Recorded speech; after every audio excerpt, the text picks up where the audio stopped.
Hello hello.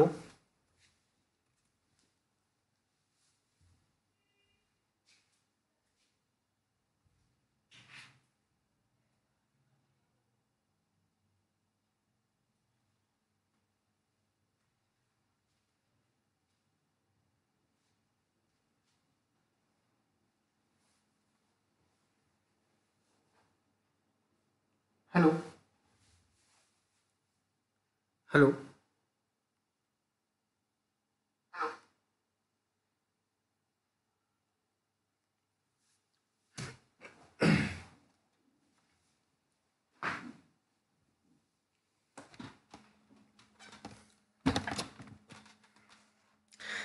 नमस्कार दोस्तों, आपका बहुत बहुत स्वागत है अनअकैडमी अभियान के इस प्लेटफॉर्म पर। आज की जो हमारी क्लास है थोड़ी सी लंबी क्लास है, इसीलिए मैंने इसको बोर्ड पर कंडक्ट नहीं किया है। तो हमारी आज की क्लास इसी तरीके से होगी। आपके सामने पावर पॉइंट प्रेजेंटेशन आएगा और साथ ही साथ आपको मैं बैकग्राउंड में सारी चीज़ें समझाते जाऊंगा। आपको पता है कि हम आधुनिक भारतीय इतिहास पढ़ रहे थे, मॉडर्न इंडियन हिस्ट्री की हम बात कर रहे थे, और ये आधुनिक भारत के इतिहास का हमारा आखिरी लेक्चर है। और इसके बाद सारी की सारी जो क्लासेस हुई हैं उनका एक मेगा पीडीएफ मैं आपको टेलीग्राम चैनल पर प्रोवाइड कराऊंगा। तो प्लीज़ हमारे टेलीग्राम चैनल अभियान को आप जरूर ज्वाइन करें। इसके अलावा एक मेरा टेलीग्राम चैनल है शुभम गुप्ता पीडीएफ, वहां पर भी आपको क्लास का पीडीएफ मिल जाएगा, तो उसको भी आप ज्वाइन कर सकते हैं। दोस्तों, आगे बढ़ने से पहले मैं आपको बताना चाहूंगा कि एमपीपीएससी के लिए बहुत सारे मेरे कोर्सेज चल रहे हैं अनअकैडमी के प्लेटफॉर्म पर।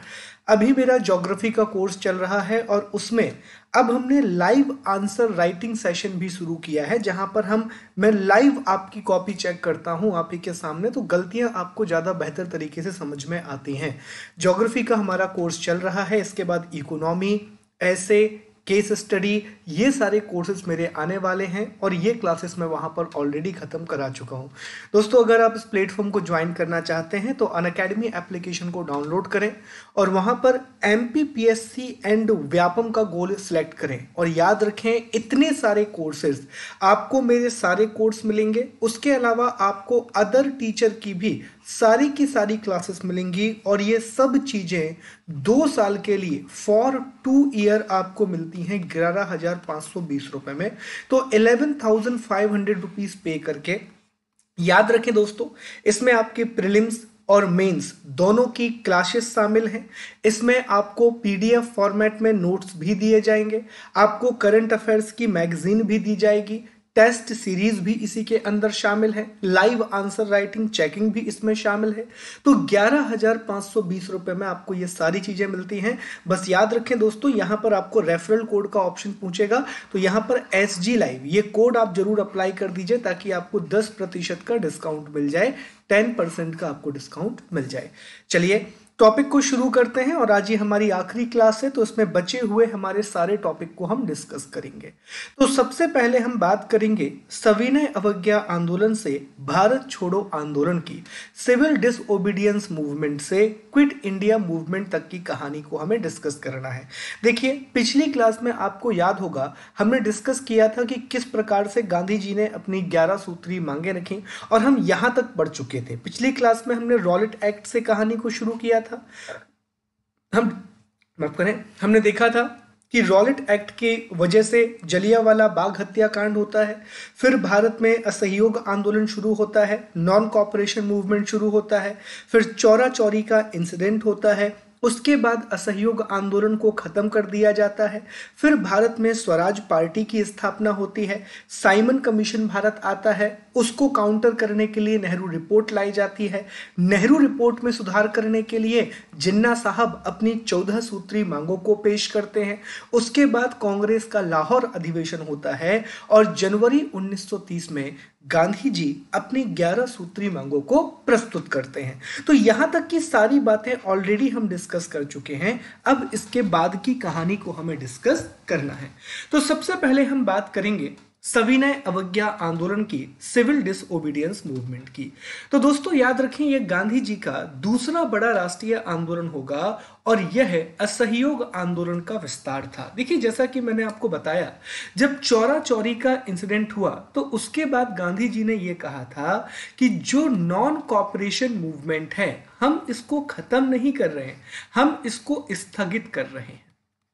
ठीक है, गांधी जी ने कभी भी किसी आंदोलन को खत्म नहीं किया। उन्होंने कहा कि हम इसे पोस्टपोन कर रहे हैं और बाद में इसको फिर से रिज्यूम करेंगे। ओके, तो एक चीज आपको याद रखना है, जो सिविल डिसओबीडियंस मूवमेंट है वो एक प्रकार से असहयोग आंदोलन का विस्तार है, वो एक प्रकार से नॉन कॉपरेशन मूवमेंट का ही एक्सपेंशन है। ठीक है, और ये गांधी जी का दूसरा बड़ा राष्ट्रीय आंदोलन था। It was the second biggest national movement of Mahatma Gandhi after the civil disobedience. ठीक है, तो आंदोलन का प्रारंभ कैसे होता है दोस्तों? तो आंदोलन का प्रारंभ 12 जनवरी 1930 को होता है और इसकी शुरुआत डांडी मार्च के द्वारा की जाती है। एक डांडी यात्रा की जाती है और उसके द्वारा इस आंदोलन की शुरुआत होती है।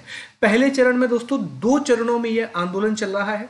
पहले 1930 से 1931 तक ये आंदोलन चला, 1930 से 1931 तक ये आंदोलन चला।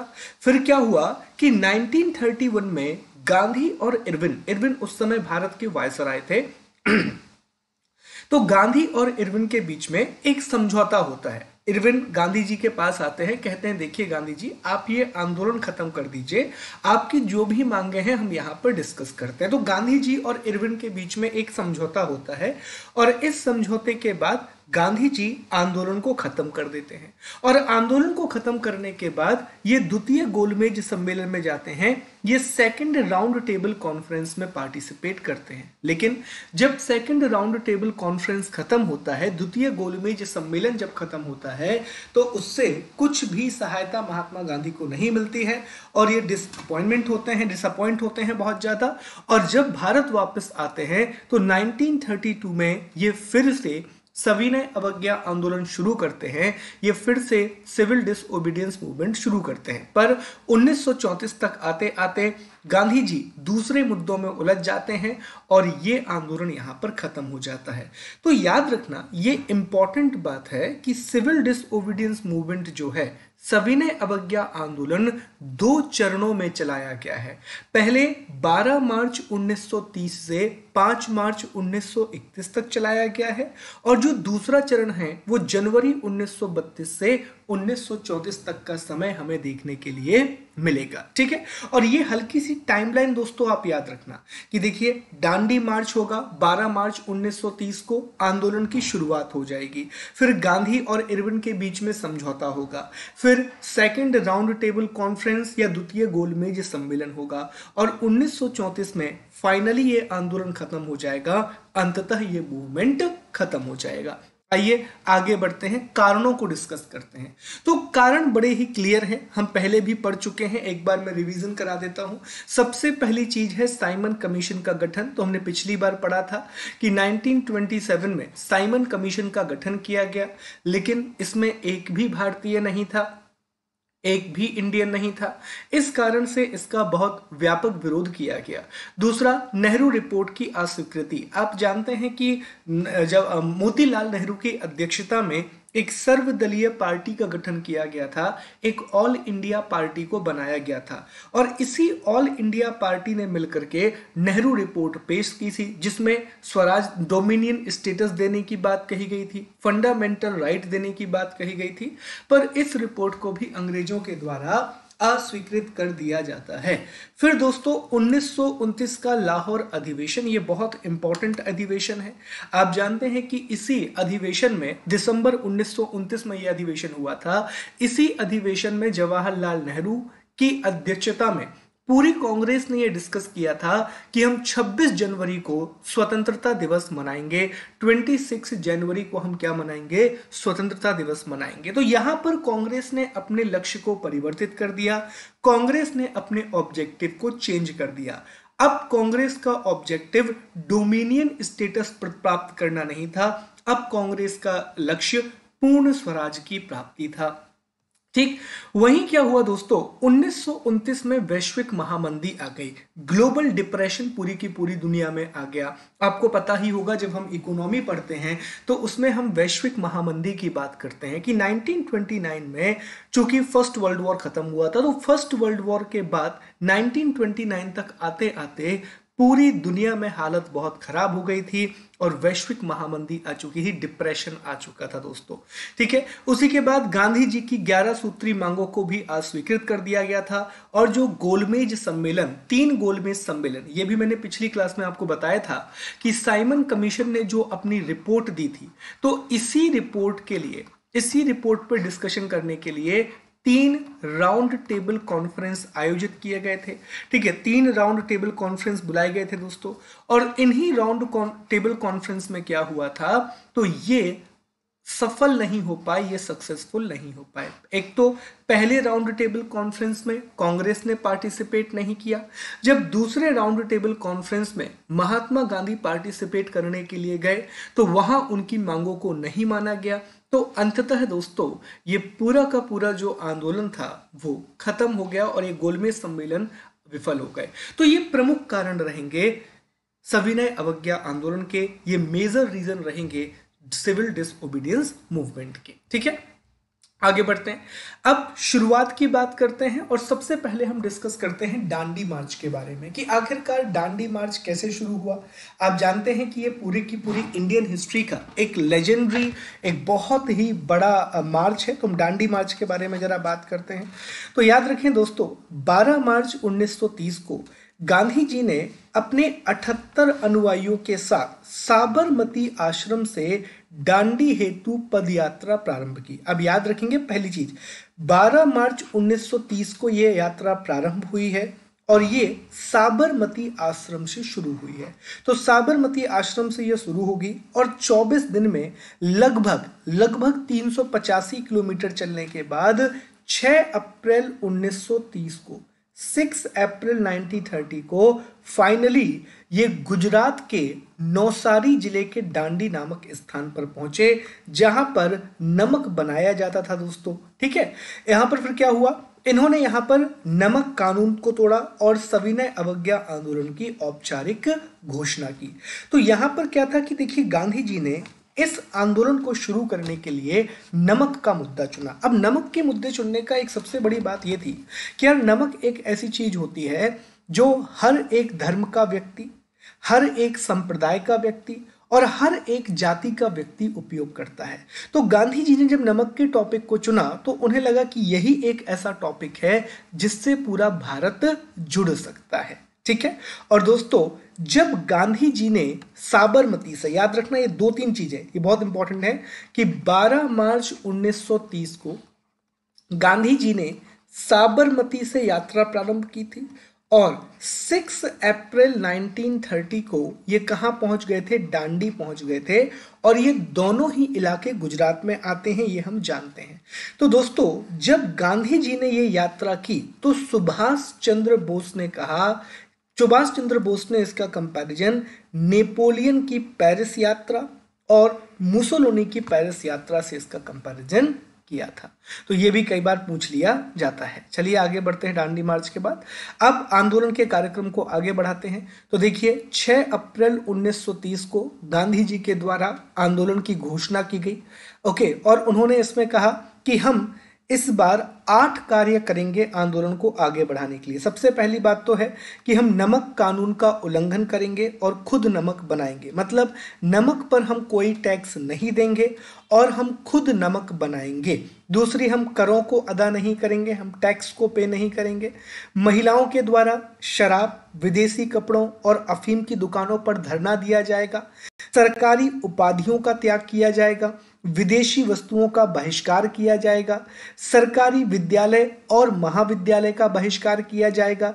चरखे की बात यहां पर आएगी, चरखा और सूत काटने पर जोर दिया जाएगा, सत्य और अहिंसा को बरकरार रखा जाएगा। तो यहां पर एक चीज आपको देखना है, जैसा कि मैंने आपसे कहा था कि सविनय अवज्ञा आंदोलन जो है वो असहयोग आंदोलन का ही विस्तार है, वो नॉन कॉपरेशन मूवमेंट का ही एक्सटेंशन है। और अगर आप देखो तो ये सारी चीजें, लगभग ये सारी चीजें आपको असहयोग आंदोलन में भी देखने के लिए मिलती हैं, नॉन कॉपरेशन मूवमेंट में भी देखने के लिए मिलती है। और देखिए हमने क्या क्या डिस्कस कर लिया। हमने एक तो इस आंदोलन का परिचय डिस्कस कर लिया, हमने इसके कारण डिस्कस कर लिए, हमने दांडी मार्च को डिस्कस कर लिया, और हमने यहाँ पर इसके कार्यक्रम भी डिस्कस कर लिए कि आखिरकार ये आंदोलन शुरू क्यों हो रहा है। तो ये भी हमने यहाँ पर क्या कर लिया दोस्तों, डिस्कस कर लिया। चलिए आगे बढ़ते हैं, अब आंदोलन के प्रचार की बात करेंगे। तो असम में इस आंदोलन को तरुण राम फूकान आगे बढ़ा रहे थे। मणिपुर में इस आंदोलन को जनोतांग और रानी गेडेनिलू आगे बढ़ा रहे थे, इसका नाम यहाँ पर जियारडंग आंदोलन था। तमिलनाडु में सी राजगोपालाचारी, मालाबार वाले इलाके में के केलप्पन और टी के माधवन इसे आगे बढ़ा रहे थे। धरसाना बंबई में सरोजनी नायडू, इमाम साहिब और मणिलाल गांधी इसको आगे बढ़ा रहे थे। पेशावर में चंद्र सिंह गढ़वाली इसको आगे बढ़ा रहे थे। पश्चिम उत्तर प्रांत में खान अब्दुल गफ्फार खान इसे आगे बढ़ा रहे थे। उड़ीसा में गोपी चंद्र आगे बढ़ा रहे थे। बिहार में यहाँ पर चौकीदार कर रोको आंदोलन चलाया गया, और गुजरात के खेड़ा में भूमि कर नहीं ये वाला आंदोलन चलाया गया। तो इसमें से 3 आपको याद रखना है। एक तो दोस्तों आपको याद रखना है कि तमिलनाडु में मूवमेंट कौन चला रहा था, सी राजगोपालाचारी। मणिपुर में कौन चला रहा था, रानी गेडेनिलू। और याद रखना इन्हीं को आगे जाकर के रानी की जो उपाधि है वो जवाहरलाल नेहरू के द्वारा दी गई थी। धरसाना में कौन चला रहा था बंबई में, तो सरोजनी नायडू, इमाम साहब और मणिलाल गांधी। ठीक है, पश्चिम उत्तर प्रांत आपको खास तौर पर याद रखना है, खान अब्दुल गफ्फार खान, ये जो बलूचिस्तान के आसपास का इलाका है, यहाँ पर खान अब्दुल गफ्फार खान आंदोलन को आगे बढ़ा रहे थे। ठीक है, अब अगर हम साउथ इंडिया की बात करें, दक्षिण भारत की बात करें, तो साउथ इंडिया में जो तमिलनाडु वाला इलाका था वहां चक्रवर्ती राजगोपालाचारी ने महात्मा गांधी की दांडी यात्रा की तरह, ठीक है, त्रिचनापल्ली से वेदारण्यम की पद यात्रा की थी। ठीक है, तो गांधी जी ने साबरमती आश्रम से दांडी तक की यात्रा की थी। उसी प्रकार तमिलनाडु में सी राजगोपालाचारी ने त्रिचनापल्ली से लेकर के वेदारण्यम तक की यात्रा की थी। वहीं मालाबार वाले इलाके में के केलप्पन और के माधवन ने कालीकट से पायन्यूर तक की यात्रा उन्होंने की थी। तो ये कई बार पूछ लिया जाता है कि दांडी मार्च की तरह तमिलनाडु में दांडी मार्च किसने किया, तो सी राजगोपालाचारी ने किया, और त्रिचनापल्ली से वेदारण्यम तक की यात्रा उन्होंने की थी। ठीक है, ये दोनों की पिक्चर है, आप देख सकते हैं, सी राजगोपालाचारी और के केलप्पन माधवन आपको देखने के लिए मिलेंगे। ठीक, इसके बाद धरसना बंबई, ये बहुत फेमस हुआ था। बंबई वाला जो धरसना में इस समय जो घटना हुई वो घटना बहुत ज़्यादा पॉपुलर है, उसके बारे में बात जरा हम यहाँ पर करते हैं।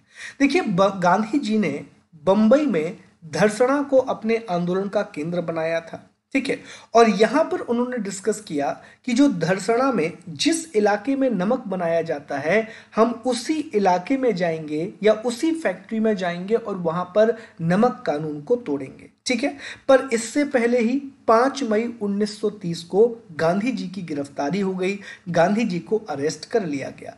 अब जैसे ही गांधी जी को अरेस्ट किया गया तो गांधी जी की जगह सरोजनी नायडू, अब्बास तैयब जी, इमाम साहिब और मणिलाल गांधी, इन्होंने कहा कि जो काम महात्मा गांधी करने वाले थे वो काम हम करेंगे, और हम धरसना में जहां पर नमक बनाया जाता है वहां जाएंगे और वहां जाकर हम नमक कानून को तोड़ेंगे। अब क्या हुआ, जैसे ही ये बात पुलिस को पता पड़ी दोस्तों, पुलिस ने सभी आंदोलनकारियों पर लाठियां बरसाती, और यहीं पर अमेरिकी पत्रकार बेब मूलर इस समय आए हुए थे और उन्होंने लिखा कि धरसना जैसा निर्मम दृश्य मैंने कभी नहीं देखा। ठीक है, तो ये भी कई बार यहां से प्रश्न आ जाते हैं कि धरसना में नेतृत्व किसने किया, और अमेरिकी पत्रकार बेब मिलर भारत में किस समय पर आए थे। तो याद रखना, सविनय अवज्ञा आंदोलन के समय वो भारत आए थे। ठीक है, इसके बाद दोस्तों लाल कुर्ती आंदोलन की हम बात करेंगे, रेड कुर्ती मूवमेंट को हम डिस्कस करेंगे। अभी मैंने आपको बताया कि ये जो लाल कुर्ती आंदोलन है ये पश्चिम उत्तर सीमा प्रांत में चल रहा था, नॉर्थ वेस्ट फ्रंटियर प्रोविंस में ये मूवमेंट चल रहा था। ठीक है, तो इसका स्थान पश्चिम उत्तर प्रांत रहेगा, नॉर्थ वेस्ट फ्रंटियर प्रोविंस रहेगा। इसके नेतृत्वकर्ता खान अब्दुल गफ्फार खान रहेंगे, जिनको सीमांत गांधी, बादशाह खां या फक्र ए अफगान के नाम से भी जाना जाता है। ओके, इन्होंने अपनी खुदाई खिदमतकार संगठन के सदस्य जो कि लाल कुर्ती पहनते थे उनके साथ आंदोलन चलाया। तो याद रखना इसका नाम लाल कुर्ती आंदोलन इसीलिए है क्योंकि खान अब्दुल खान गफ्फार का जो एक संगठन था तो उस संगठन के लोग लाल कुर्ती पहना करते थे और उन्हीं लोगों ने इस मूवमेंट को आगे बढ़ाया था, तो इसका नाम लाल कुर्ती मूवमेंट रख दिया गया। यहाँ पर ये लोग पत्रिका भी निकालते थे और इस पत्रिका का नाम था पख्तून। ठीक है, इसको 10 रोजा भी कहा जाता था, आगे जाकर के इसका नाम 10 रोजा हो जाता है। राइट, यहाँ पर एक दो बातें याद रखना कि एकनाथ ईश्वर ने non violence soldier of Islam नाम की पुस्तक लिखी है और ये किताब खान अब्दुल गफ्फार खान के लिए लिखी है। और यहीं के जो कबीले हैं उन्होंने महात्मा गांधी को मलंग बाबा कह करके पुकारा था। तो ये भी पूछ लिया जाता है कि मलंग बाबा की उपाधि किसे दी गई, तो कबीलों ने महात्मा गांधी को मलंग बाबा कह करके पुकारा था। राइट, चलिए आखिरी आंदोलन की बात करते हैं which is very much important, Manipur का जदोनांग आंदोलन की अब हम बात करेंगे। और ये भी दोस्तों याद रखना है सविनय अवज्ञा आंदोलन के साथ ही चल रहा था। तो नागाओं के नेतृत्व में मणिपुर में जदोनांग आंदोलन जदोनांग ने आंदोलन का नेतृत्व किया। ठीक है, लेकिन बाद में क्या हुआ दोस्तों, जो जदोनांग हैं इनको फांसी की सजा सुना दी गई। तब इनकी जो चचेरी बहन थी गेडे नल्यू, इन्होंने नेतृत्व को संभाला। ये जदोनांग की फोटो है ऊपर और नीचे आप देख पा रहे हैं रानी गेडे नेल्यू की फोटो है। और इन्होंने इस मूवमेंट को आगे बढ़ाया और जवाहरलाल नेहरू ने इन्हें रानी की उपाधि दी और कहा एक दिन ऐसा आएगा जब भारत इन्हें स्नेहपूर्वक याद रहेगा। दोस्तों जब इन्होंने 1930 में ये आंदोलन चलाया तो इन्हें गिरफ्तार किया गया और जब भारत 1947 में आज़ाद हुआ तब ये आज़ाद हो पाई। 1947 में फिर इनको अंततः छोड़ा गया। ओके, तो आप समझ सकते हैं 17 साल इन्होंने जेल में बिताए थे और इन्हें नागालैंड की लक्ष्मीबाई भी कहा जाता है। ठीक है, अब ये डिस्कस करेंगे कि आंदोलन किस प्रकार से आगे बढ़ा। तो देखिए दोस्तों, आंदोलन को आगे बढ़ाने के लिए और इसको लोकप्रिय बनाने के लिए बहुत सारी पत्रिकाएं निकाली गई, लालटेन का प्रयोग किया गया और बच्चों ने बानर सेना बनाई और जो महिलाएं थीं उन्होंने मंजरी सेना का गठन किया। तो यहाँ से ये सवाल पूछ लिया जाता है कि मंजरी सेना का संबंध किस आंदोलन से है, तो याद रखिए मंजरी सेना का संबंध सविनय अवज्ञा आंदोलन से है। और लोगों को जागरूक करने के लिए जनसभाएं और कई प्रकार के दौरे भी किए गए। ठीक है, अब आंदोलन की समाप्ति की हम बात करेंगे। तो देखिए दोस्तों 1930 में लॉर्ड इरविन ने गांधी जी और अन्य बड़े नेताओं को गिरफ्तार किया। फिर 5 मार्च 1931 को गांधी और इरविन के बीच में समझौता हुआ और आंदोलन को स्थगित किया गया। फिर 7 सितंबर 1931 को द्वितीय गोलमेज सम्मेलन विफल हो गया। ओके, और 1931 में भारत का वायसराय बना लॉर्ड वेलिंगटन। और जैसे ही लॉर्ड वेलिंगटन भारत का वायसराय बना, इसने गांधी और इरविन के पैक्ट को डिसएग्री कर दिया, उसको खारिज कर दिया। तो गांधी जी ने 1932 में आंदोलन को फिर से शुरू कर दिया और इस आंदोलन को बहुत क्रूरता से दबाया गया।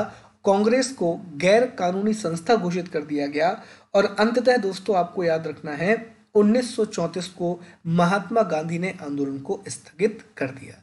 सुभाष चंद्र बोस ने कहा था कि गांधी जी ने पिछले 13 वर्षों की मेहनत पर पानी फेर दिया। ये स्टेटमेंट गांधी जी का था जैसे ही ये आंदोलन खत्म हुआ। तो ये थी दोस्तों कहानी सविनय अवज्ञा आंदोलन की। सविनय अवज्ञा आंदोलन इस प्रकार से शुरू हो जाता है। ठीक है, तो अब हम गोलमेज सम्मेलन और गांधी इरविन समझौतों की बात करेंगे। अब हम डिस्कस करेंगे राउंड टेबल कॉन्फ्रेंस और गांधी इरविन पैक्ट की। तो देखिए याद रखें गोलमेज सम्मेलन दोस्तों साइमन कमीशन की जो रिपोर्ट आई थी 1930 में साइमन कमीशन की जो रिपोर्ट आई थी उसी पर चर्चा करने के लिए लंदन में 3 गोलमेज सम्मेलन बुलाए गए। 1930 में पहला गोलमेज सम्मेलन, 1931 में दूसरा गोलमेज सम्मेलन और 1932 में तीसरा गोलमेज सम्मेलन। ये पहला ऐसा सम्मेलन था जहां भारतीयों को अंग्रेजों के बराबर का दर्जा दिया गया और इसी सम्मेलन का आधार बनेगा भारत शासन अधिनियम 1935। इसी पर्टिकुलर कमेटी से भारत शासन अधिनियम 1935 को दर्जा मिलेगा या फिर निकल करके आएगा। ठीक है, अब देखिए कहानी कुछ इस प्रकार से है। 1930 में प्रथम गोलमेज सम्मेलन होता है, 1931 में द्वितीय गोलमेज सम्मेलन होता है, 1932 में दोस्तों याद रखें सांप्रदायिक पंचाट आता है, 1932 में पूना पैक्ट होता है और 1932 में ही तृतीय गोलमेज सम्मेलन आयोजित किया जाता है। याद रखें ये 5 मार्च 1931 को ये गोलमेज सम्मेलन से पहले की बात है, तो यहाँ पर आएगा, उसको मैं करेक्ट कर दूंगा। ये चीज़ यहाँ पर आपको देखने के लिए मिलेगी। ठीक है, तो हम ये टॉपिक स्टार्ट करते हैं आफ्टर 5 मिनट। तो 5 मिनट के बाद वापस से हम इस टॉपिक को शुरू करेंगे और गोलमेज सम्मेलनों को हम यहाँ पर दोस्तों खत्म करेंगे।